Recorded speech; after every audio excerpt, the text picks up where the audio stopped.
Selamat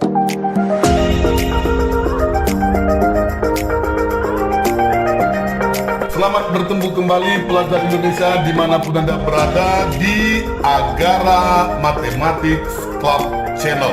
Konseptual, sistematis, dan komprehensif ya, channelnya matematika. Kita berbicara hari ini tentang teorema Pythagoras. Adapun hal-hal yang kita pelajari adalah yang pertama, konsep dasar teorema Pythagoras. Yang kedua, triple Pythagoras. Yang ketiga, kebalikan teorema Pythagoras. Yang keempat, Pythagoras pada segitiga istimewa. Yang kelima, soal dan pembahasan. Dan yang keenam, beberapa soal sebagai umpan balik. Kita masuk yang pertama, yaitu konsep dasar tentang teorema Pythagoras. Perhatikan bahwa pada setiap segitiga siku-siku berlaku hubungan bahwa hipotenusa kuadrat sama dengan jumlah kuadrat sisi-sisi penyikunya. Ya, jadi pada segitiga itu ada namanya sisi penyiku, sisi yang membentuk sudut siku-siku, dan ada yang namanya hipotenusa, yaitu sisi yang tepat berada di depan sudut siku-siku. Untuk lebih jelasnya, perhatikan segitiga ABC berikut yang siku-siku di sudut A. Maka di depan sudut A ditulis dengan huruf kecil A, di depan sudut B sisi B, di depan sudut C sisi C. Bahwa AB merupakan sisi penyiku dan AC juga merupakan sisi penyiku karena mereka membentuk sudut siku-siku. Dan BC dikatakan sisi miring atau hipotenusa ya. Jadi dari gambar ini mari kita perhatikan baik-baik. Sisi AB yaitu sisi C nantinya maka dikatakan sisi penyiku. Sisi AC atau sisi B kecil dikatakan juga sisi penyiku, dan sisi BC itu adalah sisi A yang dikatakan dengan hipotenusa karena berada tepat di depan sudut siku-siku. Berdasarkan teorema di atas tadi bahwa hipotenusa kuadrat BC kuadrat sama dengan penyikunya ya, AB kuadrat tambah AC kuadrat. Maka kita dapat A kuadrat sama dengan C kuadrat tambah B kuadrat, atau A sama dengan akar dari B kuadrat tambah C kuadrat. Kalau ditanya B, maka B kita dapat akar dari A kuadrat kurang C kuadrat. C sama dengan akar dari A kuadrat kurang B kuadrat. Untuk lebih jelas, mari kita lihat contoh berikut ya. Perhatikan ya, tentukan hubungan dari ketiga sisi-sisi pada segitiga-segitiga berikut. Yang pertama, sisinya itu KLM. Kita tahu bahwa sisi K di depan sudut siku-siku, maka K adalah hipotenusa, dan sisi M dan sisi L adalah sisi penyiku. Yang kedua, sisi-sisinya adalah A, B, dan C. Dan sisi C dikatakan hipotenusa karena di depan sudut siku-siku, maka sisi A dan B adalah sisi penyiku. Yang ketiga, sisinya adalah X, Y, dan Z. Dan kita tahu di depan sudut siku-siku adalah sisi Y. Berarti Y lah hipotenusanya atau sisi miringnya. Jadi jawab kita, perhatikan sudut siku-siku pada setiap segitiga di atas, maka sisi di depan sudut siku-siku itu adalah hipotenusa atau sisi miring atau sisi terpanjangnya. Untuk nomor 1, maka kita dapat K sama dengan akar dari M kuadrat tambah L kuadrat, atau L sama dengan akar dari K kuadrat kurang M kuadrat, atau M sama dengan akar dari K kuadrat kurang L kuadrat. Begitu juga dengan nomor 2, bahwa hipotenusanya adalah C, maka C sama dengan akar dari A kuadrat tambah B kuadrat, atau A sama dengan akar dari C kuadrat kurang B kuadrat, atau B sama dengan akar dari C kuadrat dikurang A kuadrat. Begitu juga nomor 3, bahwa Y adalah hipotenusa, maka Y sama dengan akar dari X kuadrat tambah Z kuadrat, atau X sama dengan akar dari Y kuadrat kurang Z kuadrat, atau Z sama dengan akar dari Y kuadrat kurang X kuadrat. Contoh lain misalnya, perhatikan, tentukan nilai X dari segitiga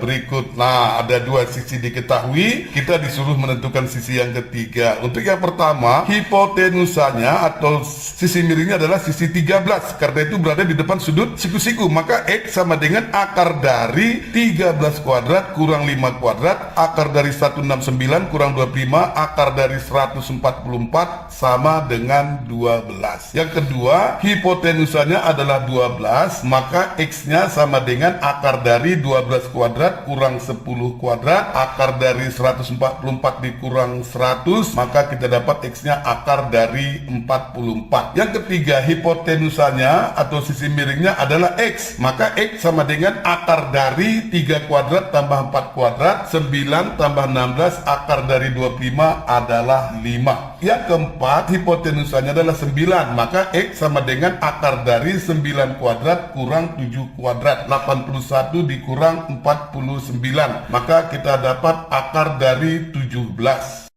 Sampailah kita kepada triple Pythagoras. Apa itu triple Pythagoras? Ini perlu siswa-siswa ketahui ya. Triple Pythagoras adalah 3 buah bilangan asli ya, bukan bilangan pecah, bukan bilangan irasional, bilangan asli yang memenuhi kaedah Pythagoras bahwa bilangan terbesar kuadrat sama dengan jumlah kuadrat dua bilangan yang lainnya. Contohnya 5, 12, dan 13. Yang paling besar adalah 13. Kita selidiki, apakah benar 13 kuadrat sama dengan 5 kuadrat tambah 12 kuadrat? Kita lihat, 169 sama dengan 25 tambah 144. Iya benar, 169 sama dengan 169. Jadi 5, 12, dan 13 adalah triple Pythagoras, merupakan triple Pythagoras ya. Sekarang untuk mendapatkan bilangan-bilangan triple Pythagoras ini, kita bisa pelajari dari tabel berikut. Ini adalah tabel untuk menemukan triple Pythagoras. Untuk apa triple Pythagoras? Untuk menambah kecepatan kita dalam berhitung, bahwa kalau kita sudah hafal triple Pythagoras itu, maka kalau dua sudah diketahui, maka yang ketiga kita langsung dapat tanpa harus dihitung. Cukup dengan menghafal triple Pythagoras. Demikian, misalnya sisi yang satu 3, yang satu lagi 5, maka pasti sisi yang satu lagi adalah 4, karena 3, 4, 5 juga triple Pythagoras. Sekarang mari kita lihat bagaimana menemukan triple Pythagoras itu. Kita lihat tabel berikut. Tabel triple Pythagoras ya, dengan catatan A lebih besar dari B. A dan B merupakan bilangan asli. Yang pertama kita ambil A-nya 2, B-nya 1. Maka A kuadrat 4, B kuadrat 1, 4 tambah 1, 5. A kuadrat kurang B kuadrat, 4 kurang 1, 3. 2 kali AB, 2 kali 1 kali 2, 4. Maka kita dapat bilangannya 5, 3, 4. Ini merupakan triple Pythagoras. Yang kedua, A-nya 3, B-nya 1. 3 kuadrat, 9. 1 kuadrat 1, 9 tambah 1, A kuadrat tambah B kuadrat 10, A kuadrat kurang B kuadrat 8, 2 kali AB, 3 kali 1 kali 2, 6. Maka kita dapat 10, 8, dan 6. Ini juga triple Pythagoras. Kemudian kita lihat lagi, A-nya 3, B-nya 2. 3 kuadrat 9, 2 kuadrat 4. Iya, jadi A kuadrat tambah B kuadrat, 9 tambah 4, 13. A kuadrat kurang B kuadrat, 9 kurang 4, 5. 2AB, 2 kali 3 kali 2, 6 kali 2, 12. Maka kita dapat 13, 5, dan 12. Maka ini juga triple Pythagoras. Dengan cara yang sama terus ke bawah, maka semua ini adalah triple Pythagoras. A kuadrat tambah B kuadrat, A kuadrat kurang B kuadrat, dan 2AB. Ini semua membentuk triple Pythagoras. Kepada siswa yang memang betul-betul ingin menjadi lebih daripada yang lain, Anda harus banyak menghafal triple Pythagoras. Nggak banyak sih ya, karena dapat satu triple Pythagoras, maka kelipatannya juga merupakan triple Pythagoras. Misalnya 3, 4, 5, itu triple Pythagoras. Semua dikali 2, 6, 8, 10, masih triple Pythagoras. Semua dikali 3, 9, 12, 15, itu juga triple Pythagoras. Kalau kita kali 4, 12, 16, 20, itu juga triple Pythagoras. Jadi kalau sudah dapat satu triple Pythagoras, kita bisa bayangkan kebalikan, kelipatan-kelipatannya juga tetap merupakan triple Pythagoras. Misalnya 5, 12, 13, semua kita kali 2, 10, 24, 26, juga triple Pythagoras. Jadi nanti ketika muncul dalam persoalan-persoalan seperti ini, kalau sudah dua diketahui, maka yang ketiga kita sudah tahu dengan memahami triple Pythagoras ini. Demikian. Baiklah, sampailah kita kepada poin yang ketiga, kebalikan teorema Pythagoras. Bunyi kebalikan teorema Pythagoras adalah sebagai berikut. Jika sisi terpanjang pada suatu segitiga dikuadratkan sama dengan jumlah kuadrat dua sisi yang lain, maka pastilah segitiga tersebut merupakan segitiga siku-siku. Sekarang mari kita lihat lebih jelas. Jika diketahui sisi-sisi suatu segitiga ABC dengan A lebih besar dari B dan A lebih besar dari C, maksudnya A paling panjang ya di antara ketiga sisi A, B, dan C, maka terdapat hubungan bahwa yang pertama, jika A kuadrat sama dengan B kuadrat tambah C kuadrat, maka segitiga tersebut merupakan segitiga siku-siku di A, ya, merupakan segitiga ABC siku-siku di A. Poin yang kedua, jika A kuadrat lebih besar dari B kuadrat tambah C kuadrat, maka segitiga ABC tersebut merupakan segitiga tumpul. Posisi yang ketiga, jika A kuadrat kurang dari B kuadrat tambah C kuadrat, maka segitiga ABC tersebut merupakan segitiga lancip. Untuk lebih jelasnya, mari kita simak beberapa contoh berikut ya. Tentukan jenis-jenis segitiga dengan panjang sisi-sisi yang diketahui sebagai berikut. Yang pertama, A, panjang sisinya adalah 12, 9, dan 7. Maka di sini jelas kita jawab sisi terpanjangnya adalah 12. Kita akan selidiki apakah 12 kuadrat lebih besar dari 9 kuadrat tambah 7 kuadrat. Kita lihat 144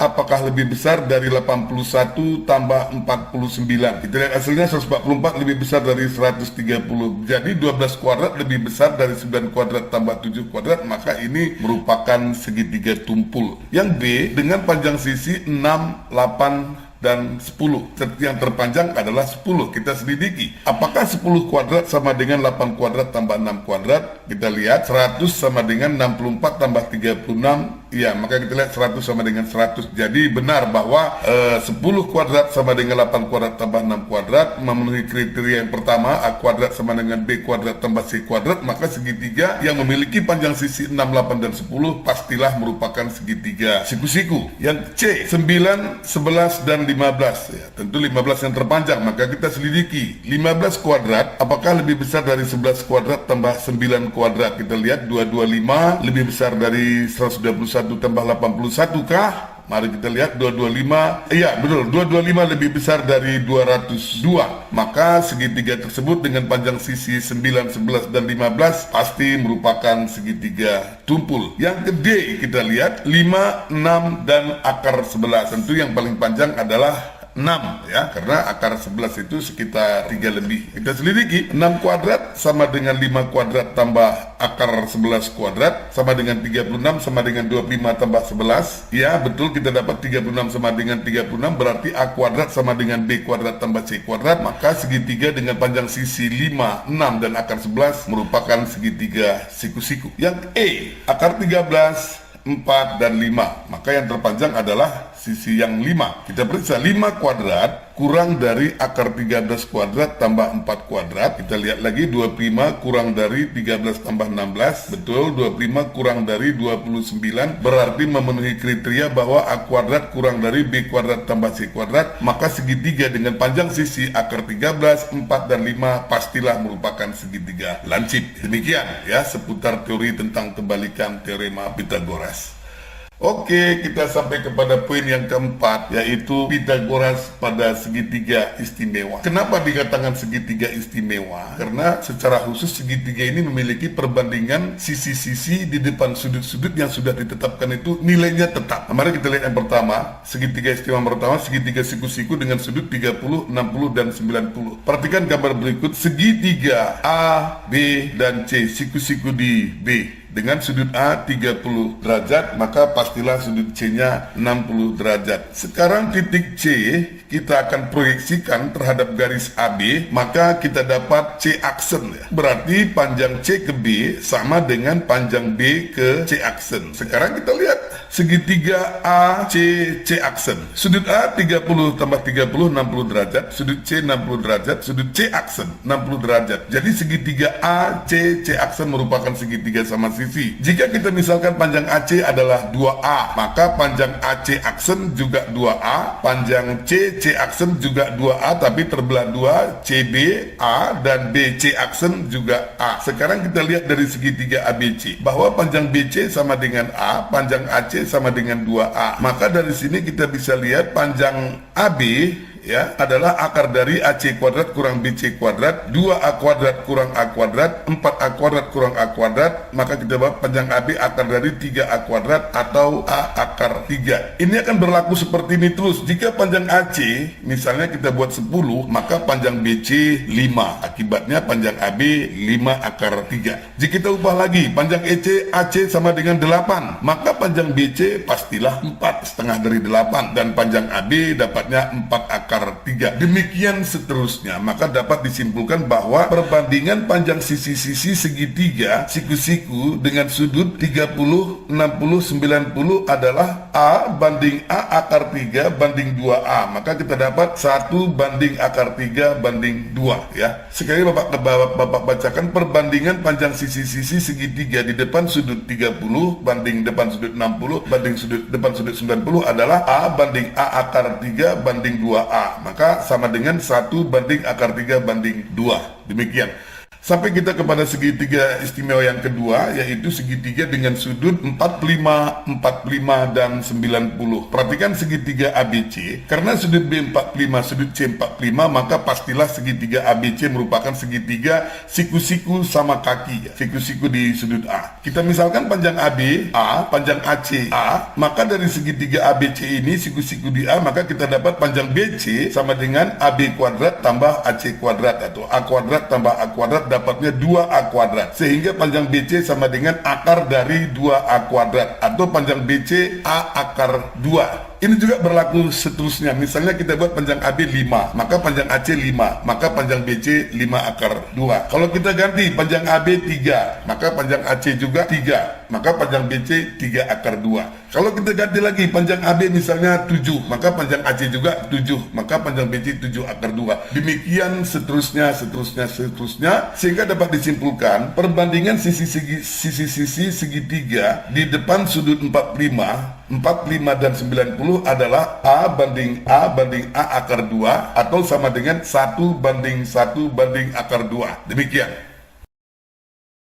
Baiklah, sampailah kita kepada poin yang kelima, yaitu beberapa soal dan pembahasan, atau dengan kata lain pemakaian teorema Pythagoras dalam beberapa soal atau dalam kehidupan sehari-hari. Kita lihat soal yang pertama. Sebuah tangga yang panjangnya 25 meter bersandar pada tembok. Jika jarak ujung bawah tangga ke tembok 7 meter, pertanyaannya tentukan tinggi tembok yang dapat dicapai oleh tangga tersebut. Nah, untuk menjawab soal seperti ini, kita harus buat model matematikanya. Kita harus buat sketsa gambarnya ya. Perhatikan gambarnya.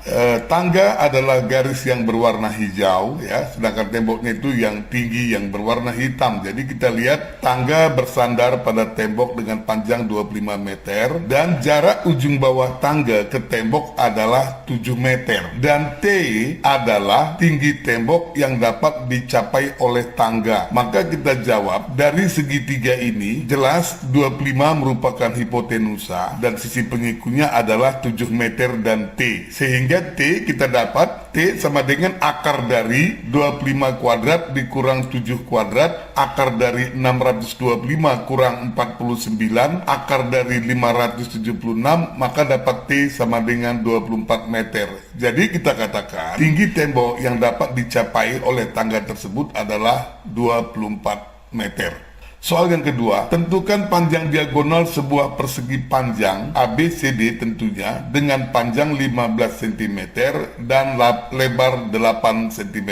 Kita jawab, itu kita buat sketsa gambarnya. Perhatikan persegi panjang ABCD, maka diagonalnya adalah AC ya. AC dan BD tentunya, tetapi panjang diagonal, kedua diagonal pada persegi panjang adalah sama. Dalam hal ini kita ambil diagonal bidangnya adalah AC ya. Sehingga untuk menghitung panjang AC kita peroleh dari segitiga ABC, siku-siku di B, maka kita dapat panjang AC itu adalah hipotenusa akar dari AB kuadrat tambah BC kuadrat. Maka kita dapat AC sama dengan akar dari 15 kuadrat tambah 8 kuadrat ya. Akar dari 225 tambah 64, maka kita dapat panjang AC akar dari 289 sama dengan 17 cm. Soal yang ketiga, tentukan keliling belah ketupat dengan panjang diagonal-diagonalnya adalah 10 cm dan 24 cm. Kita tahu sifat pada belah ketupat itu adalah kedua diagonalnya berpotongan saling tegak lurus dan perpotongan itu membagi dua kedua diagonal menjadi dua bagian yang sama. Maka kita buat kode gambarnya adalah belah ketupat ABCD di mana diagonal AC berpotongan dengan diagonal BD di titik O dan kedua diagonal berpotongan saling membagi dua sehingga AO AC tadinya 10 maka AO 5 dan OC 5. Ya, diagonal BD ya, yaitu 24 cm, maka panjang B ke O 12, O ke D 12. Maka terbentuklah 4 buah segitiga siku-siku ya, dengan sisi penyikunya 5 dan 12 ya. Dan kita tahu juga bahwa belah ketupat keempat sisinya sama panjang ya. Dalam hal ini kita mau cari berapa panjang CD ya. Maka dari segitiga COD siku-siku di O, maka panjang CD sama dengan akar dari OC kuadrat tambah OD kuadrat ya, sama dengan akar dari 5 kuadrat tambah 12 kuadrat sama dengan akar dari 25 tambah 144. Maka kita dapat panjang CD akar dari 169, panjang CD sama dengan 13 cm.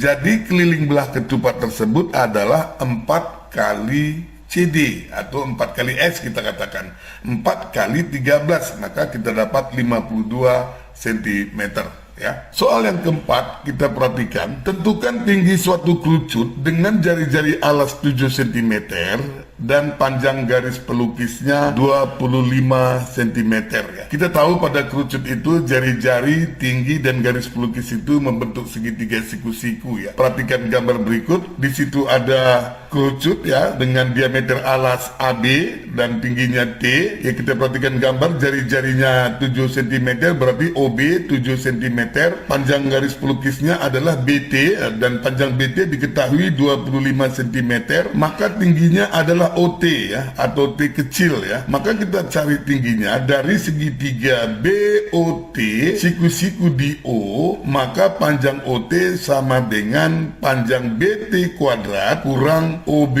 kuadrat ya. Maka kita dapat panjang T sama dengan 25 kuadrat kurang 7 kuadrat, kita dapat T akar dari 625 kurang 49 sama dengan akar 576, maka kita dapat T-nya 24 cm. Jadi kita katakan bahwa tinggi kerucut tersebut adalah 24 cm. Alangkah indahnya kalau siswa sudah menghafal triple Pitagoras bahwa 7, 25, 24 itu adalah triple Pitagoras, ya kita bisa langsung dapat T-nya 24 tanpa melakukan perhitungan. Baik, kita sampai kepada soal yang kelima. Diketahui balok ABCD EFGH dengan panjang AB 24 cm, lebarnya 8 cm dan tingginya 6 cm. Pertanyaannya, tentukan panjang diagonal bidang AC, diagonal bidang AH, diagonal bidang AF dan panjang diagonal ruang AG. Ya, oke, kita akan jawab. Perhatikan gambar balok ABCD EFGH berikut. Perhatikan baik-baik ya. Kita akan coba mau menghitung panjang AC ya. Oke, perhatikan. Dari segitiga ABC siku-siku di B, maka panjang diagonal bidang AC sama dengan akar dari AB kuadrat tambah BC kuadrat. Akar dari 24 kuadrat tambah 8 kuadrat atau akar dari 576 tambah 64, maka kita dapat akar dari 640 ya, atau kita dapat 8 akar 10. Itulah panjang diagonal AC. Oke, sekarang kita mau cari panjang diagonal AH. Perhatikan dari segitiga ADH ya, siku-siku di D, maka berlaku hubungan bahwa AH sama dengan akar dari AD kuadrat tambah DH kuadrat ya. Akar dari 8 kuadrat tambah 6 kuadrat, akar dari 64 tambah 36, akar dari 100. Jadi panjang diagonal bidang AH adalah 10 cm. Demikian. Sekarang kita mau hitung berapa panjang diagonal AF. Perhatikan gambar sekali lagi. Dari segitiga siku ABF, segitiga ABF, perhatikan siku-siku di B, maka panjang AF sama dengan akar dari AB kuadrat tambah BF kuadrat. 24 kuadrat tambah 6 kuadrat 576 tambah 36, maka kita dapat panjang diagonal bidang AF adalah akar dari 612 cm. Baik, kita akan hitung panjang diagonal ruang yang terakhir ya, panjang diagonal ruang AG. Perhatikan, oke, dari segitiga ACG, siku-siku di C, maka berlaku hubungan bahwa AG itu sebagai hipotenusa sama dengan akar dari AC kuadrat tambah CG kuadrat ya. Akar dari 640 kuadrat tambah 6 kuadrat. Akar dari 640 tambah 36, akar dari 676, maka kita dapat panjang AG adalah 26 cm. Demikian. Baiklah, sampailah kita kepada poin yang keenam, beberapa soal sebagai umpan balik ya. Jadi diharapkan kepada siswa yang sudah memahami konsep yang disampaikan di atas tadi tentang Pitagoras, triple, kebalikan, segitiga istimewa, maka siswa mampu menjawab beberapa soal sebagai umpan balik ya untuk berlatih. Setelah mampu menyelesaikan soal ini, baru siswa bisa berlatih sebanyak-banyaknya soal matematika tentang Pitagoras. Tentunya untuk mendapatkan nilai lebih ya. Kita lihat soal yang pertama, tentukan hubungan sisi-sisi pada segitiga berikut ya. Di situ ada segitiga pertama dengan sisi A, B, dan C ya. Kita tahu bahwa A dan C merupakan sisi penyiku dan hipotenusanya adalah B. Segitiga yang kedua dengan panjang sisinya P, Q, dan R ya, dimana R-nya sebagai hipotenusa yaitu berada di depan sudut siku-siku. Maka siswa dengan mudah bisa menentukan hubungan tersebut. Segitiga yang ketiga dengan panjang sisinya X, Y, dan Z sebagai hipotenusa. Tentu X dan Y sebagai sisi penyiku. Ini juga mudah ya. Oke, kita masuk soal yang kedua. Tentukan nilai X dari segitiga berikut ya. Kita lihat gambar yang pertama. Sisi penyikunya 10 cm dan X, sementara hipotenusanya adalah 15. Maka X dengan mudah dapat dihitung. Segitiga kedua, sisi penyikunya X dan 35 cm, sedangkan hipotenusanya di depan sudut siku-sikunya 37 cm, maka tentunya nilai X dapat dihitung dengan mudah. Begitu juga segitiga yang ketiga dengan panjang sisinya, sisi penyikunya 10 cm dan 24 cm dan X sebagai hipotenusa. Ini juga tentu siswa dapat menghitungnya dengan baik ya. Oke, kita sampai ke soal nomor 3. Diketahui trapesium ABCD dengan panjang AB 12 cm, panjang BC 13 cm, dan panjang CD 7 cm. Pertanyaannya, tentukan luas trapesium berikut. Kita tahu bahwa rumus luas trapesium itu adalah jumlah sisi sejajar dikali dengan tingginya dan dibagi 2. Di sini sisi sejajarnya adalah CD dan AB ya, begitu ya. Maka nanti siswa akan dapat menghitung berapa tingginya panjang AD itu atau proyeksi titik C pada sisi AB kalau diteruskan ya, bahwa 7 sisanya adalah 5 ya, 5 13, maka panjang AD bisa dihitung dengan mudah sehingga luasnya dapat dihitung. Soal yang keempat, diketahui trapesium sama kaki PQRS dengan PQ 21 cm, panjang QR sama dengan panjang SP ya. Panjang QR sama dengan panjang SP sama dengan 8 cm ya, dan panjang RS 9 cm. Tentukan luasnya. Ini trapesium sama kaki, itu sudah ada garisnya. SR itu kita turunkan ke bawah, dia 9, tentu sisanya 12, berarti 6 di kiri, 6 di kanan ya. 8, 6, maka tingginya dapat dihitung. Tingginya adalah jarak titik S ke proyeksi titik S pada garis PQ.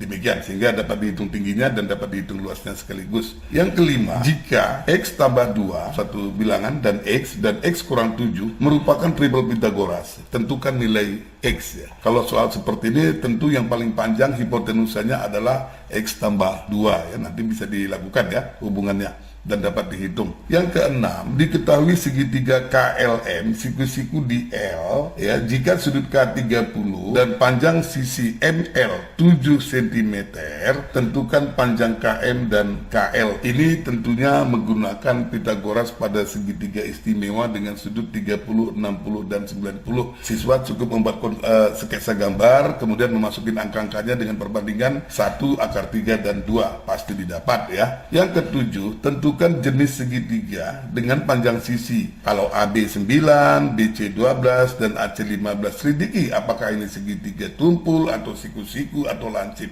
Begitu juga dengan B, panjang KL 10, panjang LM 13, panjang KL-nya 8, selidiki KM tentunya ya, KM ya, panjang KM 8, selidiki apa, jenis segitiga apa ya. Kemudian C, PQ 7 cm, kemudian QR 10 cm, RS 8 cm, selidiki apakah ini segitiga siku-siku, segitiga lancip atau segitiga tumpul. Yang ke-8, tentukan jarak titik P 2,3 dan T 8,-5 ya. Ini bisa digambar di diagram kartesius, titik P 2,3 digariskan dengan titik P 8,-5, maka mereka ditarik garis lurus sejajar sumbu X dan ditarik garis sejajar sumbu Y, akan terbentuk segitiga siku-siku sehingga dengan mudah dapat dihitung berapa jarak PT. Demikian umpan balik selesai, maka konsep tentang teorema Pitagoras kita anggap sudah selesai. Terima kasih atas segala perhatian anak didik kami sekalian. Selamat bertemu kembali para pelajar Indonesia dimanapun Anda berada. Terima kasih sudah menyaksikan pembelajaran matematika di channel saya. Kepada pelajar semua jangan lupa ditekan tombol like, komen, subscribe, dan bunyikan loncengnya. Karena itu memberi semangat bagi kami untuk membuat video pelajaran yang lainnya. Terima kasih.